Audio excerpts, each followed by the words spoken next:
శత్రువులు నీకు విరోధంగా ప్లాన్ చేస్తున్నారా? నీ మీద అబద్ధ సాక్ష్యం పలుకుతున్నారా? నీ మీద నిందలు వేస్తున్నారా? అయితే భయపడకు. దేవుడి వాక్యం నీకు ఇలాగ సెలవిస్తుంది. అందరికీ ప్రైజ్ లార్డ్. ప్రభువైన యేసుక్రీస్తు వారి ఉన్నతమైన నామములో అందరికీ శుభాలు తెలియజేస్తున్నాను. అందరూ బాగున్నారా? మీ అందరూ బాగుండాలని ప్రతినిత్యం మీ కొరకు ప్రార్థిస్తున్నాం. ఈరోజు దేవుని వాగ్దానము కీర్తన గ్రంథము 52వ అధ్యాయం 1వ వచనం. సూర్యుడా, నీవు కీడును బట్టి నీవెందుకు అతిశయపడుచున్నావు? దేవుడి కృప నిత్యముండును. దేవుని కృప నిత్యముండును. నిజంగా దేవుని కృప మరి ఉండడం వల్లే కేవలం ఈరోజు మనం ఈ స్థితిలో ఇలాగ మనం ఉండగలుగుతున్నాం. మరి నిజంగా ఆయన కృప లేకపోతే ఈరోజు మనం ఏమైపోయే వాళ్ళమో మనకి తెలీదు. ఆయన కృప మనకి ఎల్లప్పుడూ తోడై ఉంటుంది. అందుకే ఒకనొక సందర్భంలో పౌలు భక్తుడు గారు ఇలాగంటారు, నేనేమై ఉన్నానో అది కేవలం దేవుని కృప మాత్రమే. దేవుని కృప ఉంది కాబట్టి ఈరోజు మనం ఇలా ఉన్నాం.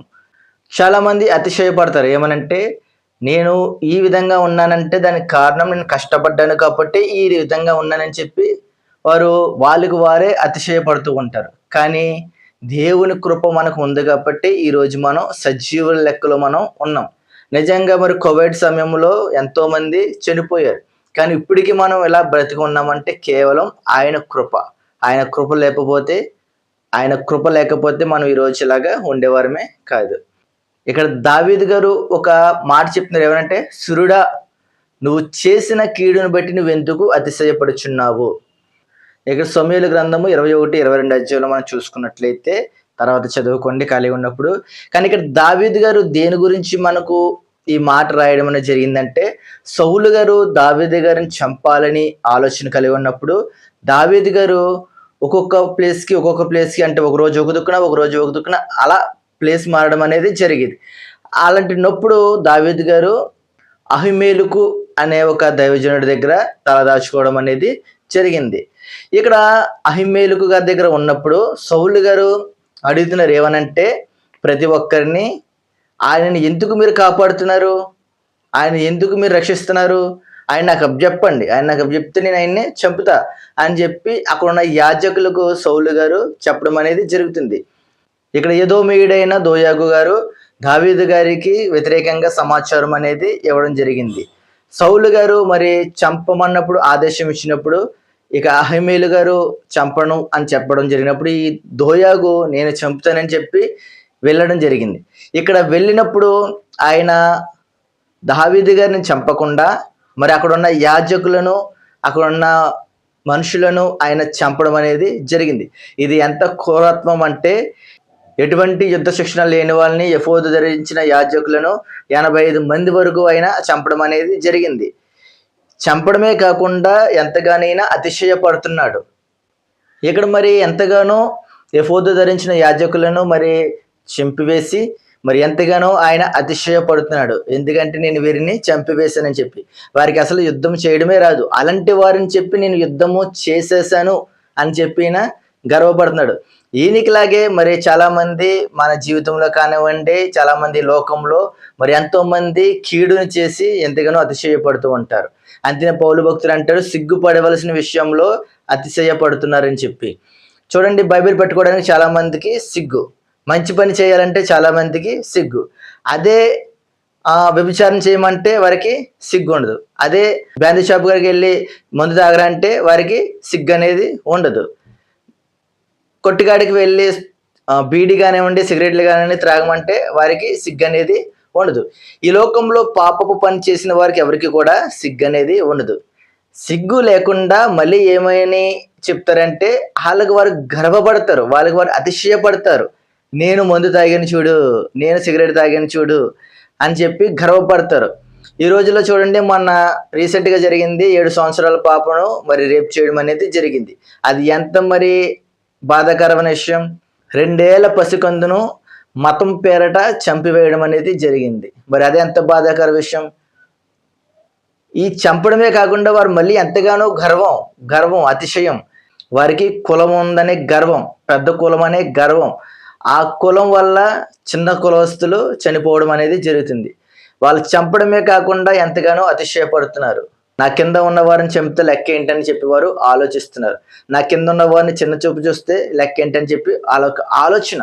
చూడండి ఎంత నీచంగా మరి ఈ లోకం అనేది రోజు రోజుకు దిగజారుతుందో. మరి మనం ఈ లోకంలో ఉన్నాం. ఈ లోకంలో ఉన్నప్పుడు మన చుట్టూ ఎన్నో కుతంత్రాలు, ఎన్నో మన మీద అబద్ధ సాక్ష్యాలు, మన మీద లేనిపోని నిందలు వేయడం జరుగుతుంది. వేయడమే కాకుండా వారు ఎంతగానో అతిశయపడతారు. నేను వారిని ఇలా నిందించాను, నేను వారి మీద ఇలా అబద్ధ సాక్ష్యం చెప్పానని చెప్పి చెప్పడమే కాకుండా మళ్ళీ వారు ఎంతగానో అతిశయం అనేది పడతారు. ఇక్కడ దేవుని వాక్యం సెలవిస్తుంది, మనుష్యుల కుట్రలు కుతంత్రాలు ఈ రోజు ఉండొచ్చు, ఉండకపోవచ్చు, కానీ దేవుని కృప ఎల్లప్పుడూ నిత్యము ఉంటుంది. వాళ్ళ యొక్క కుట్రల ముందు, వాళ్ళ యొక్క కుతంత్రాల ముందు, వాళ్ళ యొక్క నిందల ముందు ఏది కూడా దేవుని యొక్క కృప ముందు ఏది కూడా పనిచేయదు. ఆయన కృప మనకు తోడై ఉంటే ఎవరు ఎన్ని చేసినా కూడా అది ఎందుకు పనికిరాదు. ఈరోజు నీకు అధికారం ఉందని నువ్వు గర్వపడచ్చు, ఈరోజు నీకు సమస్తము ఉంది కదని గర్వపడచ్చు, ఈరోజు నీకు అధిక ధనం ఉందని చెప్పి నువ్వు అతిశయపడచ్చు. కానీ ఒకనొక రోజు అవన్నీ పోతాయి. అవన్నీ పోయినప్పుడు నువ్వు కూడా దిగంబరిగా ఎలాగైతే వచ్చామో దిగంబరిగానే చనిపోతాం.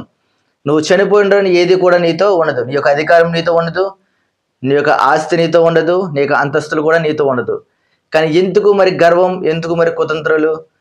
ఇలాగ కుతంత్రాలు చేయడం వల్లే, గర్వపడడం వల్లే ఏమీ తెలియని మరి ఆ యొక్క ఎఫోదు ధరించిన యాజకులు చనిపోవడం అనేది జరిగింది.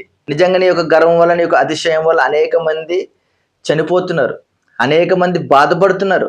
ఇక్కడ దావీదు గారు కూడా అలాగే బాధపడ్డారు. అలా బాధపడే ఆయనకు ప్రశ్న వేయడం అనేది జరిగింది. ఆ ప్రశ్నే ఈ యొక్క వాక్యం.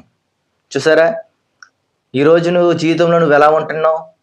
దేవుని కృప వలన ఉండగలుగుతున్నావా? లేదంటే నీ యొక్క సొంత ఆలోచన వల్ల, లేదంటే నేను అధిక ధనం సంపాదించానన్న అతిశయపడడం వల్ల నువ్వు బతుకుతున్నావా? నువ్వు ఎన్ని చేసినా దేవుని కృపకు నువ్వు చివరికి లోబడాలి. అలా లోబడితేనే దేవుని కృప నీకు ఎల్లప్పుడూ తోడై ఉంటుంది. చివరిగా నేను చెప్పేది ఒకటే మాట, నీకు ఈరోజు అధికారం ఉండొచ్చు, నీకు ఈరోజు ధనం ఉండొచ్చు, కానీ అవేవి కూడా నీకు శాశ్వతం కాదు.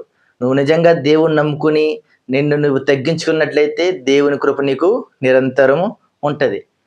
చిన్న ప్రార్థన. పరిశుద్ధుడైన మా ప్రియ పరలోకపు తండ్రి, ఈరోజు నీ జీవం ఉన్న మాటలతో మాతో మాట్లాడినందుకు నీకు వందనాలు నాయనా. లోకంలో మనుషుల యొక్క అతిశయం, వారి యొక్క కుతంత్రాలు, మా మీద విరోధంగా పనిచేసే పన్నాగాలు, వాటి వల్ల మమ్మల్ని భయపెట్టవచ్చు. కానీ నీ వాక్యం మాకు సెలవిస్తుంది, నీ కృప మాకు తోడుగా ఉంటుందని. అవునయ్యా, నీ కృప మాకు ఉండగా మేము భయపడవలసిన అవసరం మాకు లేదయ్యా. నాయన, శత్రువుల అపనందల నుంచి, కీడు చేసే వారి ఆలోచనల నుంచి మమ్మల్ని తప్పించండి. ప్రతిదినము నీ కృపతో మమ్మల్ని కాచి కాపాడమని యేసుక్రీస్తు వారి ఉన్నతమైన నామంలో ఈ చిన్న ప్రార్థన వేడుకొచ్చున్న మా ప్రియ పరలోకపు తండ్రి. Amen, amen, amen. అందరికీ మై గాడ్ బ్లెస్ యూ. దేవుడు మీ అందరినీ దీవించును గాక. ఆమెన్. దేవుని చిత్తమైతే రేపటి దినం మరొక వాగ్దానంతో కలుసుకుందాం. అంతవరకు సెలవు.